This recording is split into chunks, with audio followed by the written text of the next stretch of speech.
प्रिय भक्तों, छठ पूजा कब है, कैसे करें? छठ पूजा नहाए खाए की परंपरा, क्या खाना चाहिए और क्या नहीं। छठी मैया को 3 चीज कभी मत चढ़ाना, व्रत टूट जाता है। संतान को होते हैं कष्ट। छठ में कौन से कपड़े पहनना चाहिए और कौन से नहीं, इस रंग के कपड़े कभी मत पहनना, व्रत टूट जाता है। छठी मैया को किस चीज का भोग नहीं लगाना चाहिए और छठ व्रत में कौन सी गलती नहीं करना चाहिए, और यदि जिनके घर के पास नदी या तालाब या गंगा या समुद्र नहीं है तब वह क्या करें, और साथ ही जानिए 3 ऐसी महिलाएं हैं जिन्हें छठ का व्रत नहीं रखना चाहिए। छठ पूजा नहीं करना चाहिए, घोर पाप लगता है, व्रत टूट जाता है, उल्टा संतान को जीवन भर मिलते हैं कष्ट। और यदि आपने छठ पूजा में यह कार्य कर लिया, यह उपाय कर लिया, तो आपको दुनिया की कोई भी ताकत करोड़पति होने से रोक नहीं पाएगी। दा मतंग वास्तु चैनल के घर के सदस्य भी, घर की महिलाएं भी यह कार्य जरूर करती हैं। दोस्तों, हिंदी पंचांग के अनुसार छठ हर वर्ष कार्तिक मास के शुक्ल पक्ष की षष्ठी यानी छठी तिथि पर मनाया जाता है। यह हमेशा दीपावली के 6 दिन बाद पड़ता है, जो नहाए खाए की परंपरा से प्रारंभ होता है। यह व्रत करने वाले व्रत भारी 36 घंटे तक निर्जला व्रत रखते हैं, जिसके बाद छठी मैया की आराधना और सूर्य देव को अर्घ्य देने के बाद इस व्रत का समापन किया जाता है। यदि संतान आपकी बार बार बीमार पड़ जाती है, सर्दी खांसी जुकाम, बार बार अस्पताल में बच्चा भर्ती होता है, उसके इंजेक्शन बार बार लगते हैं, बच्चों के शरीर पर सूजन आ जाती है, पैर में तकलीफ, शरीर में तकलीफ, तब ऐसे समय में उस स्त्री को छठ पूजा अवश्य करना चाहिए जिसकी संतान को कष्ट मिलते हैं। तब छठी मैया की कृपा से छठ माता स्वयं उस संतान की रक्षा करती है। छठी मैया बहुत प्यारी है, संतान की स्वयं रक्षा करती है, परिवार की रक्षा करती है, परिवार में कभी विपदाएं नहीं आती। छठी माता का हृदय इतना कोमल है जिसकी आप कल्पना नहीं कर सकते। खासकर संतान दीर्घायु होती है, परिवार खुशहाल होता है, जीवन भर इतना सुख घर में बरसता है जिसकी आप कल्पना भी नहीं कर पाएंगे। छठी माँ ब्रह्मांड की माँ है, संसार की माँ है, संतान की माँ है। जो सच्चे दिल से एक बार छठी मैया को प्रसन्न कर लेता है, समझो उसने 7 बार पृथ्वी की परिक्रमा कर ली, गंगा स्नान कर लिया, धार्मिक यात्रा कर ली, देवताओं की परिक्रमा करना माना जाता है।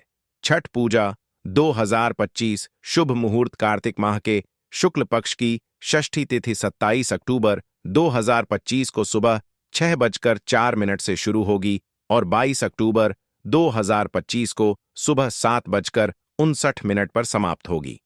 दोस्तों, सबसे पहले हम यह जानते हैं कि ऐसी कौन सी महिलाएं हैं जिन्हें छठ पूजा नहीं करनी चाहिए। लगता है घोर पाप और व्रत टूट जाता है, छठी मैया क्रोधित हो जाती है। हम यह भी बताएंगे माता को क्या चढ़ाना चाहिए, क्या नहीं, खाने में क्या खाना चाहिए और क्या नहीं। हम इस वीडियो में बारी बारी जानकारी बताएंगे, तो वीडियो आज की बहुत ही सुंदर है, अंत तक बने रहे। सुंदर सी वीडियो को पहले लाइक करें और हमारे दा मतंग वास्तु चैनल को सब्सक्राइब जरूर करें। सच्चे दिल से कमेंट में लिखें, जय हो छठी मैया की। छठी मैया स्वयं आपकी संतान की रक्षा करेंगे। आपके घर में छठी मैया खुद चलकर आएंगी, मां का होगा वास। दोस्तों, छठ पूजा का व्रत ऐसी महिलाएं गलती से भी ना रखें, अन्यथा आपकी संतान की मृत्यु हो सकती है, पति पर भारी संकट आ सकते हैं, उल्टा आप पाप के भागीदार बन सकते हैं। ऐसी महिलाएं छठ पूजा से रहे दूर। दोस्तों, कार्तिक मास की षष्ठी को छठ मनाई जाती है। छठे दिन पूजी जाने वाली षष्ठी को बिहार में आसान भाषा में छठी मैया कहकर पुकारना है। यह त्योहार अपितु महाराष्ट्र, झारखंड, उत्तर प्रदेश तथा पश्चिम बंगाल, यहां तक कि विदेशों में रहने वाली महिलाएं भी भली भांति इस पर्व को मानती हैं। मान्यता है कि छठ पूजा के दौरान पूजी जाने वाली यह माता सूर्य भगवान की बहन है, इसीलिए लोग सूर्य को अर्घ्य देकर छठ मैया को प्रसन्न करते हैं। वहीं धर्मशास्त्र और पुराणों में मां दुर्गा के छठे रूप कात्यायनी देवी को भी छठ माता का ही रूप माना जाता है। छठ मैया को संतान देने वाली माता के नाम से भी जाना जाता है। मान्यता है कि यह पर्व संतान के लिए मनाया जाता है। खासकर वह जोड़े जिन्हें संतान की प्राप्ति नहीं हुई है तो वह छठ का व्रत रखते हैं। वहीं सभी अपने बच्चों की सुख शांति के लिए मनाते हैं। लेकिन क्या आप जानते हैं कुछ ऐसी महिलाएं भी हैं जिन्हें छठ पूजा का व्रत गलती से भी नहीं रखना चाहिए। यह सबसे बड़ा घोर पाप माना जाता है। महिलाएं ऐसी गलती कभी ना करें, तो चलिए जानते हैं। देखिए, सबसे पहले अपनी राशि कमेंट बॉक्स में जरूर डाल दीजिएगा। यदि आपकी राशि के अनुसार हमारे पास कोई उपाय होगा तो वह आकर हम आपके कमेंट के रिप्लाई में बता देंगे। और हाँ, एक लाइक जरूर करें। जय हो छठी मियाँ की। दोस्तों, शास्त्रों के अनुसार जो लोग अधूरी शादी करते हैं वह शास्त्र का अपमान करते हैं। अधूरी शादी जैसे कि कोर्ट मैरिज और शादी के बिना ही संतान की उत्पत्ति कर देना सबसे बड़ा पाप है। ऐसे में छठ पूजा का व्रत ऐसे लोगों को अपनी संतान के लिए कभी नहीं रखना चाहिए, क्योंकि आपने हिंदू रीति रिवाजों के अनुसार 7 फेरे नहीं लिए हैं। और वहीं बिन शादी के जब ऐसे लोग साथ में रहते हैं तो समाज में ऐसा रिश्ता कलंकित होता है। दोस्तों, बहुत से लोग ऐसे हैं जो भागकर शादी करते हैं और परिवार को दुखी कर देते हैं। माता पिता को समाज में कलंकित कर देते हैं। माता पिता को रुलाते हैं, परिवार को रुलाते हैं, समाज को बदनाम करते हैं। ऐसे लोग पूरे जनजीवन समस्त संसार के लिए श्रापित हैं। देखिए, परिवार को रुलाकर हमेशा रिश्ते अनर्थ ही होते हैं, रिश्ते जुड़ते नहीं हैं। इसीलिए जो लोग भागकर शादी करते हैं और कोर्ट मैरिज कर लेते हैं, 7 फेरे नहीं लेते हैं, हिंदू रीति रिवाज के साथ शादी नहीं करते, विवाह नहीं करते, तो उनके लिए यह व्रत उचित नहीं है। 7 फेरे का मतलब होता है आपने अग्निदेव का आशीर्वाद लिया, 33 कोटि देवी देवता का आशीर्वाद लिया, मां बाप का आशीर्वाद लिया, परिवार का आशीर्वाद लिया, समाज को सम्मान दिया। मतलब अब आप पूज्य योग्य हैं, आप भगवान की सेवा कर सकते हैं, आप कोई भी व्रत आदि परंपरा के साथ कर सकते हैं। यदि जिस स्त्री को हल्दी ना लगी हो, जिस पुरुष को हल्दी ना लगी हो, ऐसा विवाह भी अशुभ होता है। शादी में हल्दी अवश्य लगना चाहिए, तभी ही आप व्रत आदि रख सकते हैं, पूजा पाठ कर सकते हैं, किसी भी मांगलिक कार्य में आप शामिल हो सकते हैं। इसीलिए ऐसी स्त्री किसी भी धार्मिक कार्य में तभी सफल व शामिल हो सकती है जब वह अग्नि के साथ फेरे ले ले। ऐसी शादी को ही शास्त्रों में सर्वश्रेष्ठ माना जाता है। ऐसे में अगर आपकी अधूरी शादी है तो आप छठ पूजा कभी ना करें। आपके ऐसा करने से छठी मैया का अपमान माना जाएगा और आपको पाप लग सकता है।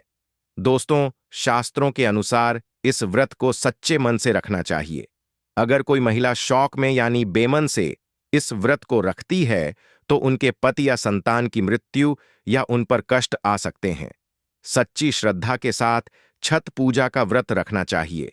इस व्रत के सफल होने से संतान सुख की प्राप्ति होती है, संतान को कष्ट कभी नहीं आते। छठी मैया करती है, रक्षा घर परिवार होता है। खुशहाल जो लोग छठ पूजा करते हैं तो छठी मैया उनके इर्द गिर्द, उनके घर के आसपास सदैव घूमती रहती है, उनकी रक्षा करती है, उनकी संतानों की रक्षा करती। जो बांझ महिलाएं हैं उन्हें संतान सुख की प्राप्ति देती है, लेकिन सच्चे हृदय से ही माता को पुकारे। दोस्तों, छठ पूजा करने से सैकड़ों युगों के फल की प्राप्ति होती है, परिवार में सुख समृद्धि धन की प्राप्ति होती है। छठी ही मैया की पूजा से सभी मनोकामनाएं होती हैं। पूरी वही कुंवारी कन्याएं और पुरुष भी छठ पूजा कर सकते हैं। छठ पूजा का फल कई लाख गुना प्राप्त होता है। इससे व्यक्ति के सभी पाप खत्म हो जाते हैं और सुख समृद्धि की प्राप्ति होती है। छठ पूजा का व्रत पूरा करने से स्वयं छठी ही मैया आपके पूरे घर की रक्षा करती है। दोस्तों, अब यह भी जान लेते हैं कि छठ मैया को ऐसी कौन सी 3 चीजें हैं जो नहीं चढ़ानी चाहिए, भयंकर पाप लगता है। दोस्तों, नंबर 1, सूर्य भगवान को अर्घ देने के लिए तांबे का लौटा ही प्रयोग करें, लेकिन भूलकर भी चांदी, स्टील, शीशा और प्लास्टिक के बर्तन से अर्घ नहीं देना चाहिए, इससे व्रत टूट सकता है। दोस्तों, नंबर 2, व्रत के दौरान घर में कभी भी मांसाहार न बनाएं और न ही परिवार में किसी को खाने दें। जो लोग इस दिन लहसुन प्याज का खाना बनाते हैं और खाते हैं तो उन्हें छठी मैया उल्टा बर्बाद कर देती है, श्राप दे देती है। इस दिन छठी मैया को भोग लगता है, तो घर में यदि आपके परिवार में किसी ने व्रत रखा है तो आप भी लहसुन प्याज का इस्तेमाल ना करें। आप किसी और दिन को खा सकते हैं, लेकिन मांस, मदिरा, लहसुन, प्याज आदि ना खाएं। मान लीजिए छठ व्रत आपकी बहन ने रखा है और आप दूर भी रहते हैं, तब भी आप लहसुन प्याज ना खाएं। नहीं तो उनका व्रत टूट सकता है। साथ ही साथ व्रत के दौरान घर में मदिरा आदि और धूम्रपान भी नहीं करना चाहिए। दोस्तों, नंबर 3, छठी मैया का प्रसाद बहुत ही शुद्धता के साथ बनाया जाता है।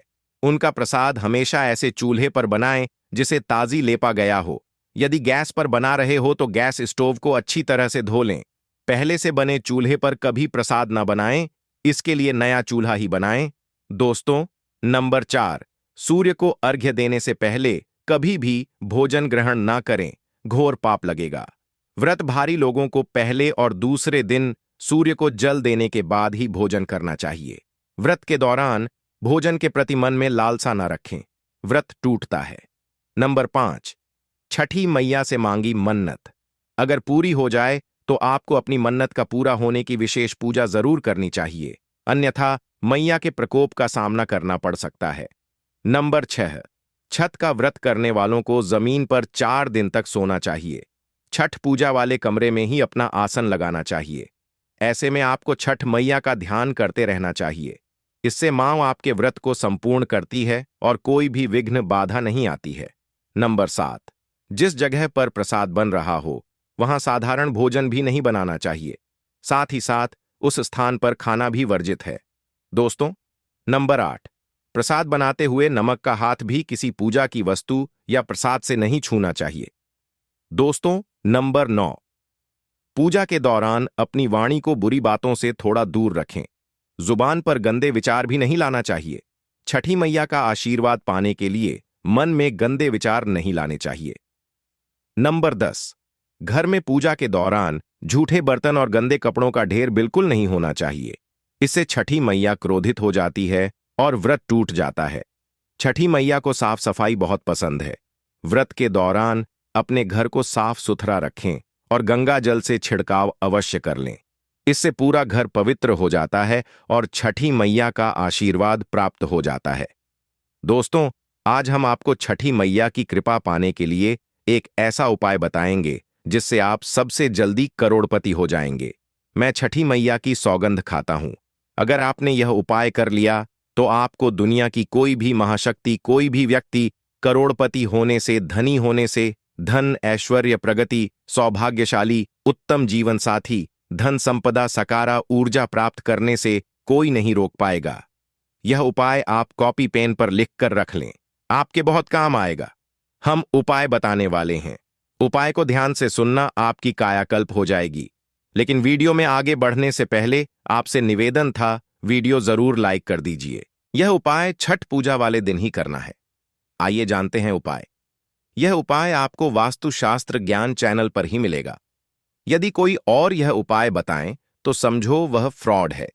देखिए, एक नमक का पैकेट ले लें, पिसा हुआ ढेली वाला ले सकते हैं, और एक पानी की बोतल और 51 की दक्षिणा तथा 100 ग्राम की सरसों के तेल की बोतल और 50 ग्राम सूखी लाल मिर्चें, 500 ग्राम चावल और 500 ग्राम उड़द की काली दाल और 5 रुपये के बताशे। ये सभी 8 सामग्री एकत्रित कर लें, किसी कपड़े में बांध लें या थैली में ले लें। सभी सामग्री को मिक्स मत करना, अलग अलग पैकेट में एक ही थैली में डाल लें। अब अपने शिशु के ऊपर से, संतान के ऊपर से 7 बार उतारा करें। अब यह सामग्री किसी गरीब व्यक्ति को दान में दे देना।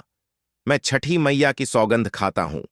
मैं वास्तुशास्त्र ज्ञान छठी मैया की सौगंध खाता हूं। यदि आपका बच्चा, आपका शिशु स्वस्थ ना हो जाए, आप धनी ना हो जाएं तो मुझे बताना। आप हमारे चैनल को अनसब्सक्राइब कर देना, आपका भाग्य बदल जाएगा।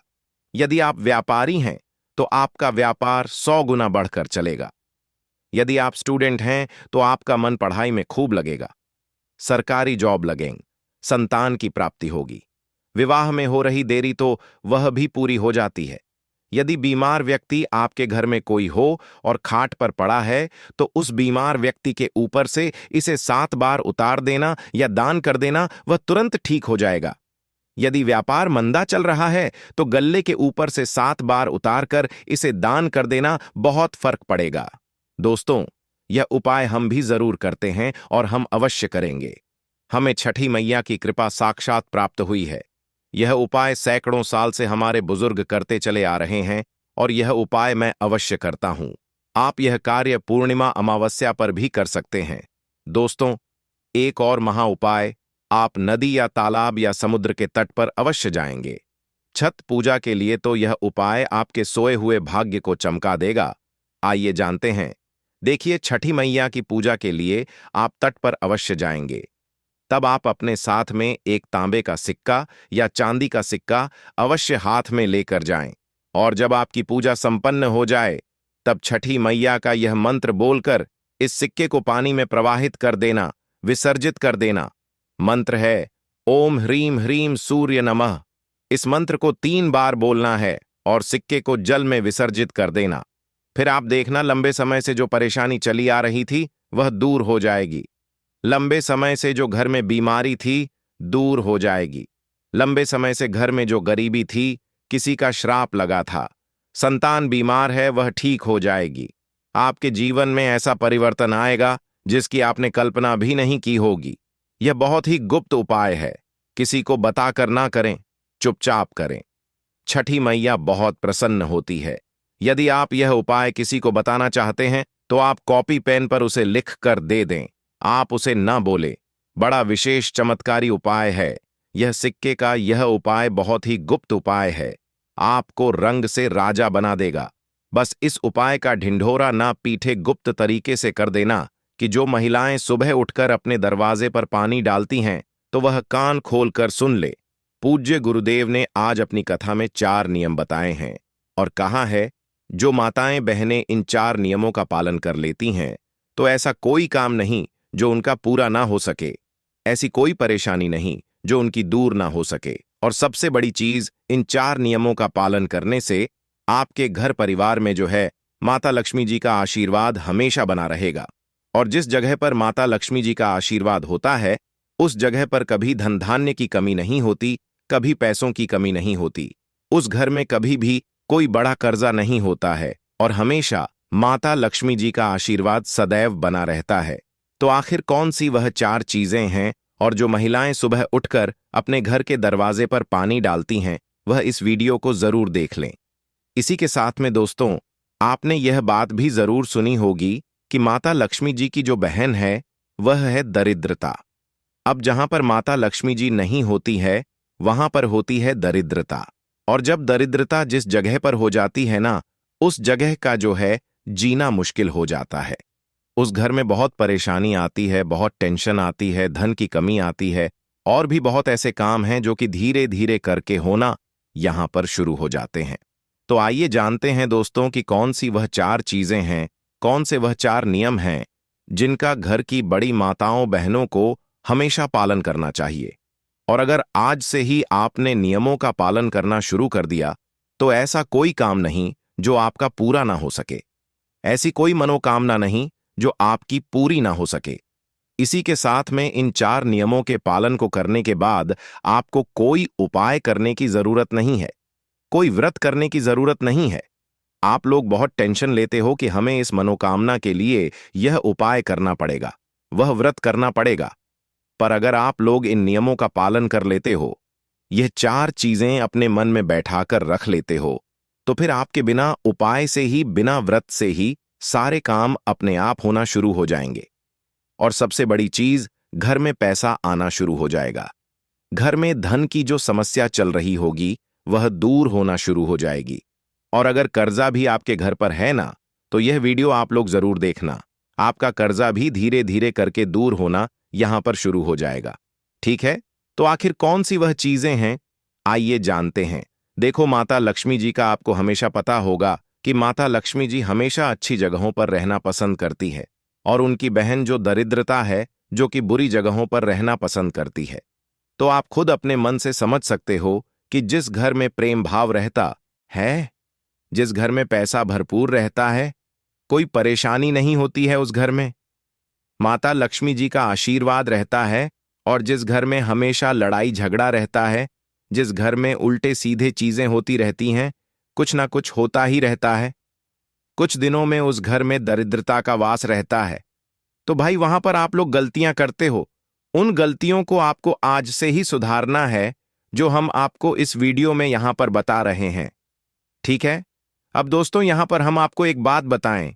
माता लक्ष्मी जी के आने का एक समय होता है, वह आपके घर पर हर दिन आती है, पर हर दिन जब आपके घर पर उन्हें वह चीज मिलती है जो कि दरिद्रता को पसंद है, तो वह आपके घर से चली जाती है। तो आखिर कौन सी वह चीजें हैं जो कि माता लक्ष्मी जी को पसंद है? वह हमको करना चाहिए जिससे कि माता लक्ष्मी जी हमारे घर में प्रतिदिन प्रवेश करें।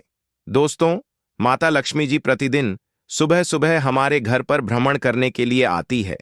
पृथ्वी पर वह भ्रमण करने निकलती है, और जब वह आपके घर के दरवाजे पर आती है और वह देखती है कि इस घर में तो सभी लोग सो रहे हैं, इस घर में तो कुछ भी मतलब हमारे आगमन के लिए तैयारियां नहीं हुई हैं, तो वह वापस चली जाती है और जिस जगह पर यह सब चीजें होती हैं उस जगह पर फिर जो माता लक्ष्मी जी की बहन है वह दरिद्रता वहां पर पहुंच जाती है। फिर आप जानते ही हैं कि क्या क्या आपके घर में परेशानियां आना शुरू हो जाती हैं। तो अब हम जानते हैं उन 4 नियमों के बारे में, उन 4 चीजों के बारे में जो कि आपको अपने जीवन में जो है, अपने घर में जो है, करना यहां पर शुरू कर देना है। ठीक है, अब देखिए, सबसे पहली चीज, घर की जो बड़ी माता बहन है उनको इन नियमों का विशेष रूप से यहां पर पालन करना है। तो घर की जो बड़ी माता बहन है ना, उनको सबसे पहला नियम यह बनाना है कि वह सुबह जल्दी उठकर हो सके तो ब्रह्म मुहूर्त में उठकर 4 बजे से लेकर 5 बजे के बीच में, या लास्ट अगर उठ भी जाए तो 6 बजे तक या 7 बजे तक आप लोगों को उठकर अपने घर के मेन गेट पर जल जरूर छिड़कना है। क्या छिड़कना है? जल है ना, आपने देखा होगा बहुत सारे लोग अपने घर के मेन गेट पर सुबह सुबह आपको जो है उनके घर पर जो है जल छिड़का हुआ मिलता होगा। तो उसका एक कारण होता है, क्योंकि माता लक्ष्मी जी ये कहती हैं कि जिस घर के सामने सुबह सुबह, जिस घर के द्वार पर जल छिड़का जाता है, उस जगह को मैं पसंद करती हूं और उस जगह पर मैं आना भी पसंद करती हूं। ठीक है, तो आपको क्या करना है? माताओं बहनों को हमेशा अपने घर में सुबह सुबह जल्दी उठकर हो सके तो ब्रह्म मुहूर्त में ही, सूर्योदय से पहले पहले ही आप लोगों को उठकर अपने घर की साफ सफाई करके, ऐसा नहीं कि सीधा जाकर जल छिड़कने लग गए। आप लोग नहीं, पहले साफ सफाई करके, साफ सफाई करने के बाद अपने घर के मेन गेट पर आप लोगों को जल छिड़कना चाहिए। देखो, यहां पर छिड़कने का महत्व बताया गया है, पानी डालने का महत्व नहीं बताया गया है ना? कुछ लोग क्या करते हैं कि बाल्टी भरकर लेकर आ जाते हैं और अपने सामने की जो घर द्वार है उसको धो देते हैं। तो धोने का यहां पर सुबह सुबह महत्व नहीं है।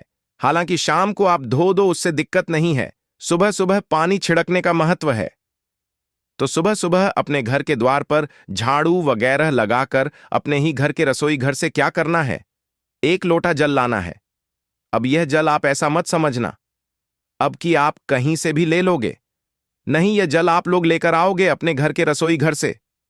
अब रसोई घर में तो आपको इतना जल नहीं मिलेगा ना बाल्टी भर के, तो ये जल जो है आप लोगों को 1 लोटा अपने घर का कोई लेना है। उस लोटे को जो है अपने घर के रसोई घर में, जहां पर आपका पीने का पानी रखा जाता है, उस जल से भरकर लाना है ना? ऐसा पीने का पानी जो कि आप लोगों ने झूठा ना किया हो, जिससे आपने पानी ना पिया हो, है ना? क्योंकि आपके घर में 2-3 जगह ऐसी होती है जहां पर आप पानी भरकर रखते हो पीने का। ठीक है, तो या नहीं भी रखते हो तो आज से रखना चालू कर दो, क्योंकि सुबह सुबह आप इस जल को जो है अपने घर के मेन गेट पर छिड़कोगे। अब उसका कारण एक और भी है कि रसोई घर में जो हमारे पीने का पानी वाला स्थान होता है वह हमारे पितरों का स्थान होता है। तो भाई, उस जगह से जब हम जल भरकर जो है अपने घर के मेन गेट पर छिड़कते हैं तो इससे हमारे पितृदेव भी हमसे प्रसन्न होते हैं। ठीक है, तो अब आपको करना क्या है कि अपने घर से, रसोई घर से जो है आप लोगों को 1 लोटा जल भरकर लाना है ना? 1 कलश में जल भरकर लाना है। इसके अलावा अगर आप लोगों के पास किसी दिन अपने घर के रसोई घर में कलश भरा हुआ जल ना रखा हो तो फिर आप लोग जो है नॉर्मल जल, ताजा जल, शुद्ध जल भी अलग से कहीं से ले सकते हैं। पर कोशिश यही करना है आप लोगों को कि आपको अपने घर के रसोई घर से यह जल लेना है तो ज्यादा बेहतर रहेगा। ठीक है, बाकी इसके अलावा आप लोग जो है अपने घर के रसोई घर से जल लें। अन्यथा किसी से ना भी मिल पाए तो अपना जो भी ताजा जल है, आपका अच्छा वाला जो जल है, उसको 1 लोटा जल भरकर आपको अपने घर के मेन गेट पर आ जाना है और मेन गेट पर आकर इस जल को अपने सीधे हाथ की हथेली में जल डाल डालकर छिड़कना है। छिड़कना है, समझ गए आप लोग? छिड़कना है, डालना नहीं है। ऐसा नहीं कि एक लौटा लिया और आपने एकदम एकदम से फैला दिया। नहीं, आपको अपने सीधे हाथ की हथेली में थोड़ा थोड़ा जल ले लेकर जो है पूरे में अपने घर के मुख्य द्वार पर, जितने भी आपके घर की बाउंड्री है घर के बाहर, तो भाई उस उतनी जगह में आप लोगों को अपने घर के सामने जो है पूरे में जल छिड़क देना है ना? अपने हाथों से है ना, ऐसा जल डालना नहीं है। जब जल छिड़कोगे तो ही वह पूरे में हो पाएगा। और उसी जल को डालने की यहां पर महत्वता बताई गई है। तो जिस घर में की माताएं बहनें इस तरीके से प्रतिदिन सुबह सुबह उठकर, जल्दी उठकर, ब्रह्म मुहूर्त में उठकर सुबह सुबह अपने घर के मेन गेट पर अपने घर के रसोई घर का जल छिड़कती है, उस घर में माता लक्ष्मी जी आना प्रसन्न करती है, आना पसंद करती है। और इसी के साथ में उस घर में वह सदैव अपना आशीर्वाद भी बनाए रखती है। साथ ही में उस घर के पितर भी उस घर से बहुत प्रसन्न होते हैं और कभी कोई दुख और परेशानी नहीं आने देते हैं। ठीक है? इसके बाद में दोस्तों, दूसरी चीज, आपके घर में जब आप सुबह की पूजन कर लेते हैं, माताएं बहनें जब सुबह मतलब जल वगैरह छिड़क कर फ्री हो जाती है, उसके बाद में वह अपने घर की पूजन करेंगी। तो जिस घर में पूजन करने के बाद दोस्तों एक दीपक उनके घर के मेन गेट पर रखा जाता है, तो भाई उस घर में भी माता लक्ष्मी जी आना पसंद करती हैं। अब यह जो दीपक है, यह आप गोल बत्ती का, लंबी बत्ती का, जैसा आपको चाहिए चाहिए वैसा रख सकते हो। देवियों के लिए हमेशा लंबी बत्ती का दीपक रखा जाता है। तो यह जो दीपक है, अगर आप लंबी बत्ती का रखें तो ज्यादा बेहतर है। हालांकि गोल बत्ती का भी रखेंगे तो भी कोई दिक्कत नहीं है। ठीक है? तो जिस घर में सुबह सुबह पूजन हो जाने के बाद अपने घर के मेन गेट की चौखट पर एक दीपक रखा जाता है, किसी भी साइड रख सकते हो, उससे कोई दिक्कत नहीं है।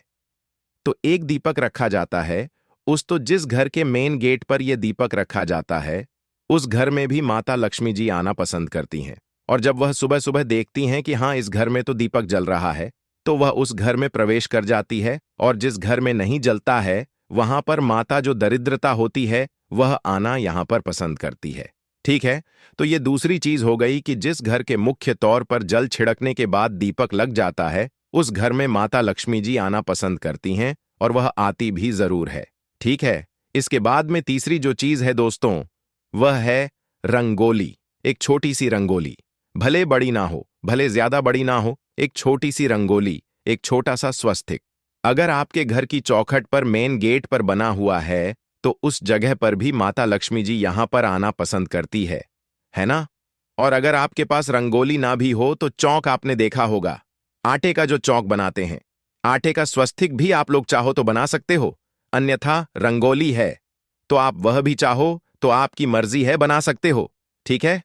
तो यह तीसरी चीज हो गई दोस्तों, जो कि है आपके घर के मेन गेट पर एक छोटी सी रंगोली का रहना।